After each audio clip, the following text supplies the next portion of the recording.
20 tahun, 30 tahun, 50 tahun, dan akhirnya 83 tahun.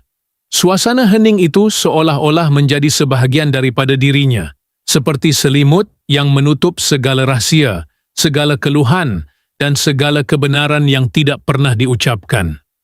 Bayangkan sebuah bilik kecil, tirai separuh terbuka, sinar matahari jatuh samar ke lantai kayu yang retak, dan di sudutnya seorang lelaki duduk dengan tubuh yang semakin rapuh.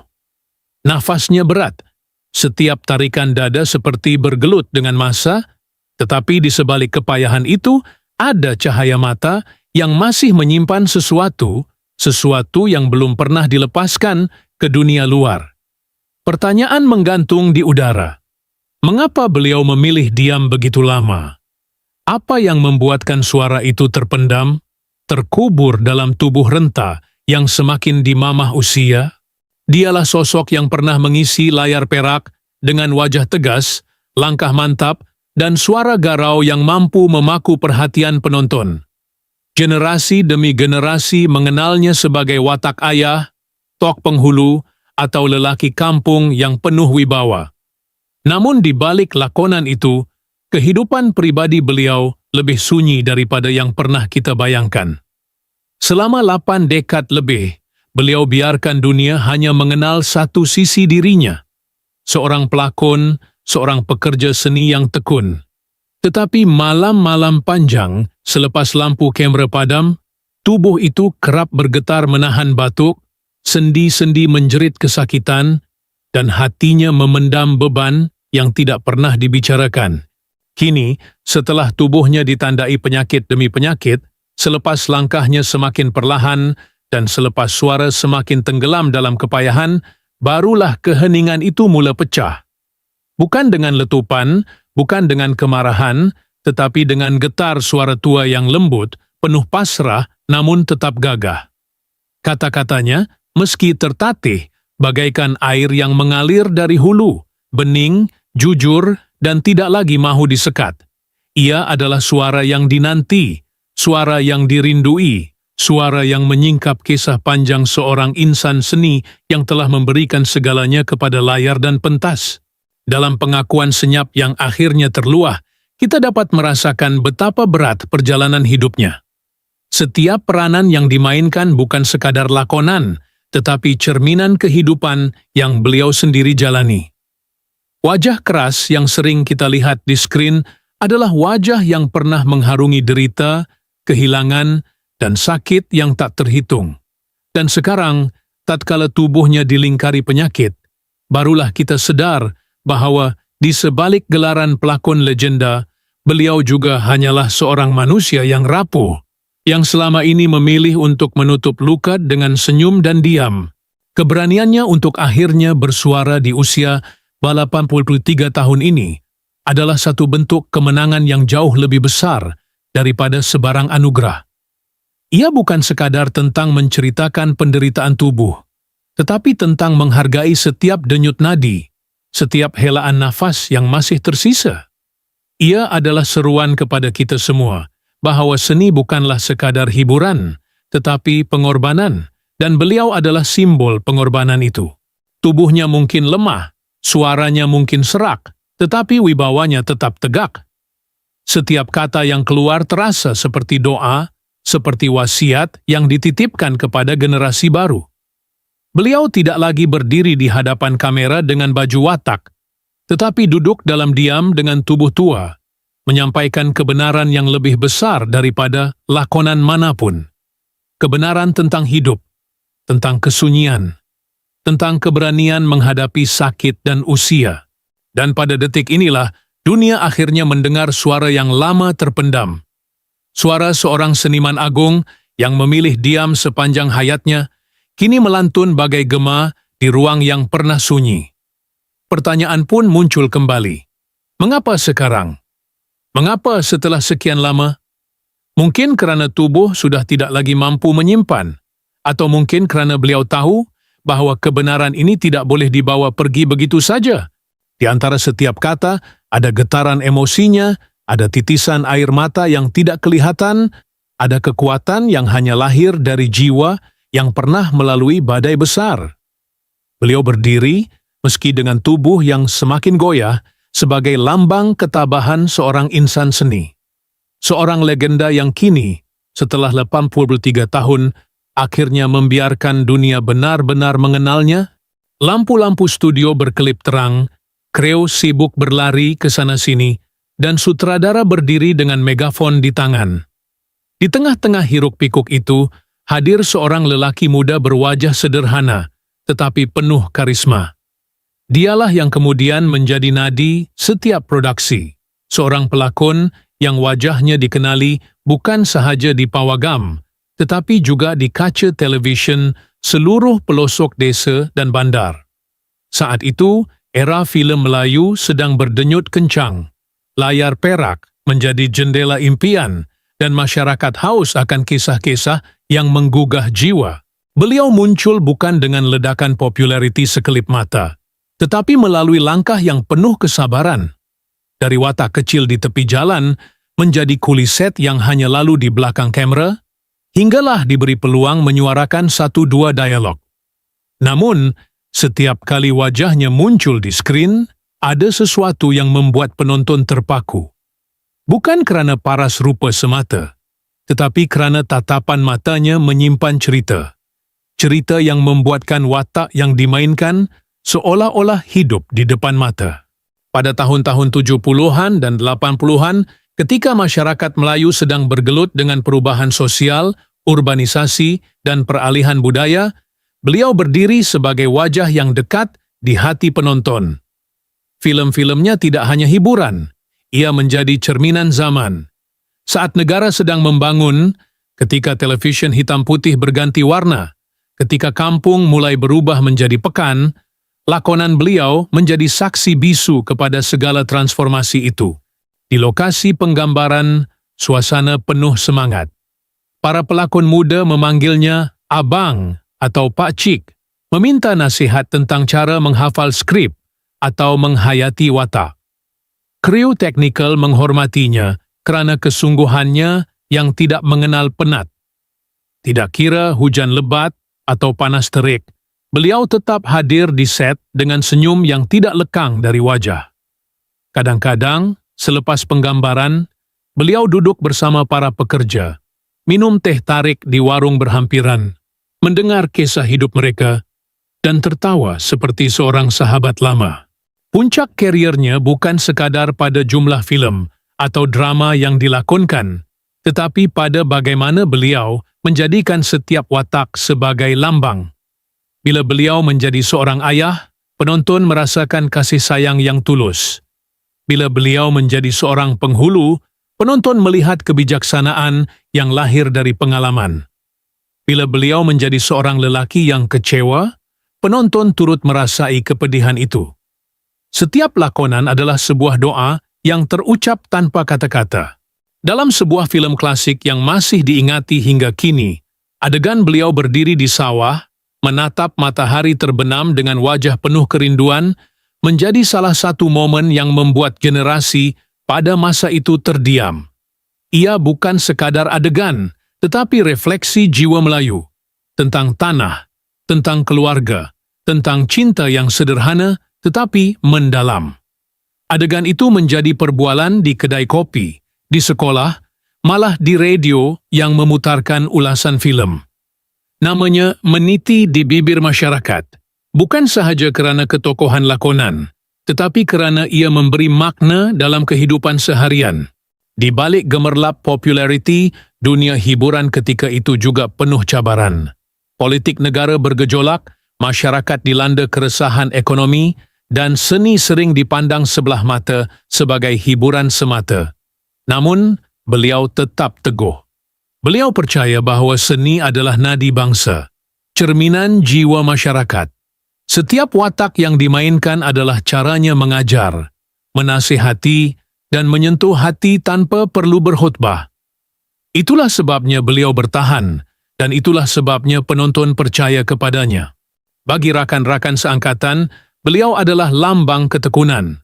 Ada yang tergelincir oleh glamour, ada yang terperangkap dalam dunia malam, tetapi beliau tetap sederhana. Selepas selesai penggambaran, beliau pulang ke rumah, duduk bersama keluarga, menunaikan solat, dan mempersiapkan diri untuk hari esok. Kesederhanaan itulah yang membuatnya lebih dihormati, kerana di sebalik sorotan kamera, beliau masih manusia biasa yang tahu asal-usul dan pegangan hidupnya. Dan di puncak kejayaannya, tatkala tepukan penonton bergema di pawagam, tatkala surat khabar memuji lakonannya, beliau tetap memilih diam. Diam bukan kerana tidak mampu berkata, tetapi kerana yakin bahawa karyanya telah berbicara lebih lantang daripada kata-kata. Namun, siapa sangka, diam itu akhirnya berlarut hingga puluhan tahun, hingga akhirnya menjadi dinding yang memisahkan dirinya dengan dunia luar. Langkah yang dahulu gagah kini semakin perlahan. Ada masanya beliau berdiri di depan cermin, menatap wajah sendiri yang sudah dipenuhi garis halus dan kulit yang semakin longgar. Namun yang lebih menyakitkan bukanlah kedut di wajah, tetapi luka yang tak terlihat. Luka yang lahir dari kehilangan, kekecewaan, dan kesunyian yang panjang. Pernah satu ketika, namanya dikaitkan dengan gosip dan salah faham yang tersebar di akhbar hiburan. Sebuah berita kecil yang ditulis tanpa belas kasihan tiba-tiba mengubah cara orang memandangnya. Mereka yang dahulu menepuk bahu dengan penuh hormat, kini mulai menjauh. Tidak ada kata-kata yang benar-benar mampu membela dirinya waktu itu, kerana setiap kali beliau cuba menjelaskan, suara itu teredam oleh bunyi sensasi yang lebih keras. Sejak saat itu, beliau belajar bahawa diam lebih aman daripada berkata-kata, tetapi diam itu menjadi penjara, membungkam perasaan yang seharusnya dibebaskan. Di rumah, kesunyian lebih pekat. Anak-anak yang semakin dewasa punya kehidupan sendiri, istri yang dahulu menjadi tempat berbagi kini, sering hanya memandangnya tanpa bicara panjang. Kehangatan keluarga yang dulu penuh tawa perlahan pudar, diganti dengan jarak yang tidak pernah diucapkan, tetapi terasa menusuk. Setiap malam, beliau hanya duduk di kerusi usang, televisyen menyala tanpa suara, dan jari-jarinya mengetuk perlahan lengan kerusi, irama hampa yang hanya ia sendiri fahami. Kemudian datang ujian yang paling berat. Tubuhnya mulai memberontak. Sakit sendi, batuk berkahak, tekanan darah tidak menentu, dan kemudian penyakit yang lebih serius mula menampakkan diri. Setiap kali melangkah ke hospital, matanya menatap lantai putih yang dingin, langkah kaki juru rawat, bunyi mesin perubatan, semuanya menjadi latar belakang penderitaan yang tak terucapkan. Doktor boleh memberi diagnosis, memberi ubat, tetapi siapa yang boleh menyentuh kesedihan yang menjerat jiwanya? Ada satu malam yang tidak pernah beliau lupakan. Di kamar sepi, ketika jam berdetik perlahan, beliau terbangun dengan nafas yang terasa sempit. Tangan meraba dada, mata mencari cahaya, dan saat itu ia merasa benar-benar sendiri. Tidak ada tepukan penonton, tidak ada kreo penggambaran, tidak ada rakan-rakan artis, hanya dirinya, tubuh rapuh dan sepi yang mencengkam. Dalam detik itulah, beliau akhirnya menangis. Bukan menangis keras, tetapi dengan air mata yang jatuh perlahan, membasahi bantal, tanpa suara. Tangisan itu adalah tanda bahawa diam yang dipeluk selama puluhan tahun akhirnya mula retak. Namun, yang paling menggores batin bukanlah sakit tubuh, melainkan kehilangan orang-orang yang dicintai. Beberapa sahabat seperjuangan pergi satu demi satu, dibawa waktu tanpa sempat mengucapkan selamat tinggal. Setiap kali mendengar berita pemergian mereka, hatinya terhentak. Ia sadar, lingkaran yang dulu penuh cahaya kini makin menyempit, meninggalkannya sendirian di tengah ruang kosong. Dan yang paling pedih, cinta yang pernah menjadi sandaran hidupnya retak tanpa diduga. Kata-kata perpisahan yang sederhana, tetapi dingin masih bergema di telinganya. Sejak itu, ia tidak lagi mencari pengganti. Ia memilih untuk mengisi hari dengan kerja dan diam, seolah-olah kesibukan dapat menutup luka yang menganga. Tetapi luka itu tetap ada, bersembunyi di balik tatapan mata yang kerap kosong. atau dalam senyuman tipis yang tidak pernah benar-benar sampai ke hati. Semua itu menjadikan beliau sosok yang jauh berbeza dengan lelaki yang dulu kita lihat di layar. Dari luar, masih tampak tenang, masih ada wibawa. Tetapi bagi yang peka, mereka akan menangkap isyarat kecil. Tangan yang sering bergetar tanpa sebab, mata yang kerap menatap jauh tanpa fokus, atau helaan nafas panjang sebelum menjawab pertanyaan mudah. Itulah bahasa tubuh seorang lelaki yang membawa beban terlalu lama. Dan dalam bayang-bayang kesakitan, kehilangan, serta diam yang membelenggu, beliau tetap berdiri. Tidak lagi sebagai pelakon yang menghibur, tetapi sebagai manusia yang menanggung luka. Bukan luka yang ingin dipamerkan, melainkan luka yang menjadikan dirinya lebih manusiawi, lebih dekat, lebih nyata. Rumah kayu itu berdiri di pinggir kampung, sedikit jauh dari hiruk-pikuk jalan raya. Cat dindingnya sudah pudar, pintu kayu berderit setiap kali disentuh angin, dan jendela yang separuh terbuka dibiarkan begitu sahaja, seakan menunggu seseorang yang tak kunjung pulang. Di ruang tamu yang sempit, ada sebuah kerusi tua yang menjadi saksi bisu setiap detik kehidupannya. Kerusi itu tidak mewah, hanya kayu usang dengan cushion nipis yang sudah tenggelam bentuknya. Namun disitulah beliau duduk saban hari, menghadap bumbung rumah jiran, menatap langit, atau sekadar mendengar detak jam dinding yang bergerak lambat. Di sekelilingnya kesunyian memeluk erat. Dinding rumah dihiasi gambar-gambar lama, foto hitam putih di set penggambaran, wajah kawan-kawan artis yang sudah lama pergi, potret dirinya di usia muda dengan senyum gagah yang pernah memukau penonton.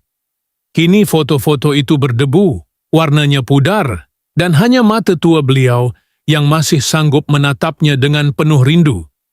Setiap kali pandangan jatuh pada wajah-wajah yang tidak lagi ada di dunia, matanya berair, bukan kerana kelemahan, tetapi kerana ingatan yang tak pernah padam. Malam-malamnya lebih panjang daripada siang. Lampu meja kecil di sudut bilik menyala redup, bayang-bayang tubuhnya terpantul samar di dinding. Kadang-kadang beliau duduk sendirian hingga larut malam, tidak berkata sepatah pun. Sesekali tangan tuanya meraba dada, seakan cuba menenangkan degupan jantung yang tidak teratur. Kadang, beliau sekadar memandang kosong ke arah pintu, seolah menunggu seseorang masuk. Meskipun beliau tahu pintu itu jarang sekali diketuk, tetamu hampir tidak pernah datang. Dunia luar sudah jarang melihat wajahnya. Jika dulu kamera dan kilatan lampu sentiasa mengejarnya, kini yang menemaninya hanyalah kicau burung di pagi hari atau bunyi angin malam yang menyapu daun-daun kering. Ada jiran yang sesekali menyapa dari jauh, tapi beliau hanya tersenyum tipis dan mengangkat tangan perlahan. Tidak ada percakapan panjang, hanya senyuman yang singkat, seakan-akan kata-kata sudah tidak lagi diperlukan. Kesunyian itu kadangkala terasa menyesakkan. Kerusi kosong di seberangnya seperti memanggil, meja makan yang hanya berpinggan satu, atau katil luas yang ditempati sendirian, semua menjadi simbol betapa hidupnya kini dipenuhi ruang-ruang yang tidak terisi. Bahkan televisyen yang sering menyala hanya menampilkan bayangan wajahnya sendiri, yang samar di skrin gelap ketika siaran tamat. Apakah beliau sedang berusaha melupakan segalanya? Atau adakah beliau sedang menunggu saat yang tepat untuk akhirnya menceritakan semua, melepaskan beban panjang yang ditanggung dalam diam?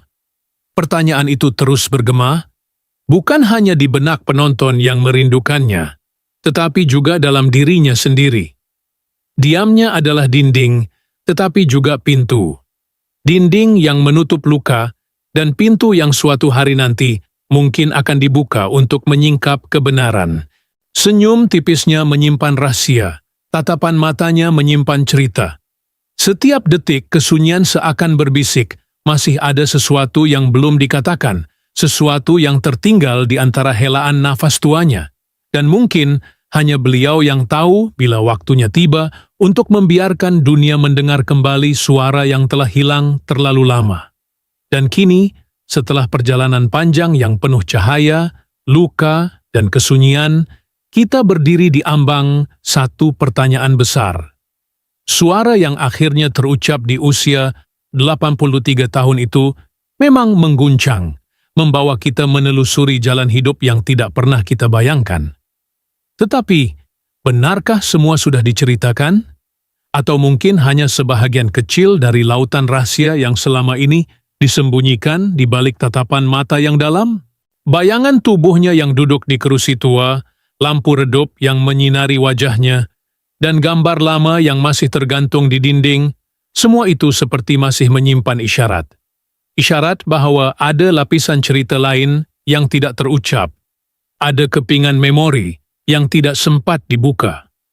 Mungkin kita baru mendengar permukaannya sahaja, sementara inti sebenar masih terkubur jauh di dalam hati seniman agung ini. Apakah kesunyian yang panjang itu benar-benar telah pecah? Atau ia sekadar retak kecil yang membiarkan kita mengintip sebentar sebelum kembali ditutup rapat? Dan bila tiba masanya nanti, apakah beliau akan menceritakan segalanya? Atau memilih untuk membawa kisah itu pergi bersama hembusan nafas? Terakhirnya, pertanyaan-pertanyaan itu kini terletak di tangan kita sebagai pendengar, sebagai penonton yang pernah menyaksikan kegemilangannya di layar perak. Mungkin jawabannya tidak akan pernah tuntas. Mungkin cerita ini tidak akan pernah benar-benar selesai. Kerana bukankah setiap seniman agung selalu meninggalkan ruang kosong, ruang untuk kita berfikir, merasakan, dan menebak-nebak apa yang sebenarnya tersembunyi di balik diamnya? Dan disinilah kita ditinggalkan, dengan gema suaranya yang masih bergetar di udara, dan satu pertanyaan yang tak kunjung reda. Apakah kita benar-benar sudah tahu segalanya, atau masih ada cerita lain yang selama ini tidak pernah didengar oleh sesiapa?